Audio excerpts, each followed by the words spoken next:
Amina's Voice by Hena. Chapter 9. I see him. Baba strains his neck to peer through the security exit at the arrivals terminal of Chicago O'Hare International Airport. A stout Latino man in a black sport coat trudges through the automatic sliding doors. I giggle, but Baba ignores me. He's so nervous about his brother's arrival that he's been pacing the hall and jumping whenever he spots someone with a tan complexion or a white beard. He made us leave 4 hours early and drove the hour and a half to Chicago way before Thias John's flight was due to arrive. Why isn't he out yet? The plane landed an hour ago, Baba repeats for the fifth time as he runs his hand through his hair like he does whenever he's anxious.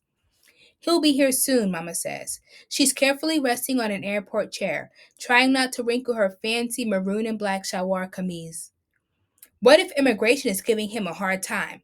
Or maybe they're going through his bags in customs? Baba asks. It'll be fine, don't worry, Mama says.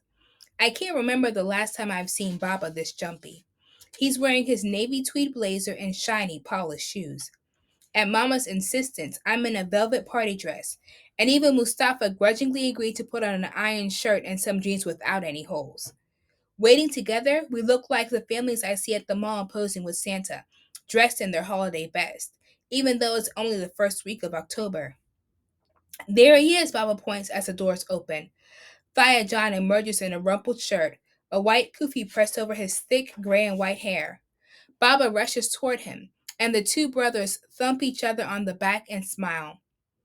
Then Mama steps forward and bows her head slightly in front of her brother in law. Assalamu alaikum, Baijan. We're so happy you came, she says. I stand back, uncertain whether I'm supposed to hug my uncle or wait for him to pat me on the head, like the older uncles in the community always do. Amina, Mustafa, Baba motions us closer as if we're strangers needing a formal introduction. My sweet Amina, Thayajan says as he plants a big kiss on my forehead. He throws his arm around Mustafa and kisses him on the cheek too, which Mustafa wipes off a second later. What a big boy you are, Mustafa. I'm so happy to be seeing my niece and nephew after so long. His voice is deep and gruffer than on the phone, and he speaks slowly in Urdu. I respond with the few polite phrases that my parents have taught me to say to uncles and aunties. But after all the usual things, I run out of things to say. Luckily, Baba carries the conversation. Let me help you. He grabs a rolling suitcase from Thaya John while Mustafa takes his briefcase. I sneak peeks at my uncle, who is slightly taller than Baba and looks a lot more like him in real life than in pictures. They have the same thick eyebrows and strong, straight noses.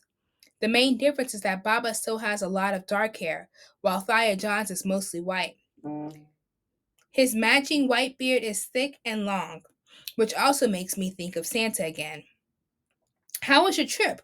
Were you able to sleep? You must be hungry. Baba fires off questions as we walk toward baggage claim to get the rest of the luggage.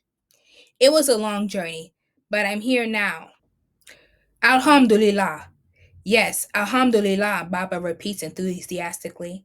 Thaya John turns his head, taking in the row of retail shops selling cheap souvenirs, fast food, magazines, and candy. Crowds of travelers, airport staff, and flight crews rush by us in both directions. I wonder what he thinks of America so far and hope he likes what he sees, but his eyes are hard to read. Walk faster, Amina, Mama says. Let's hurry up and get Thaya John home. We have a long drive. Come, my dear. Thaya John puts his arm around me. I smile up at him. Maybe I was nervous for no reason.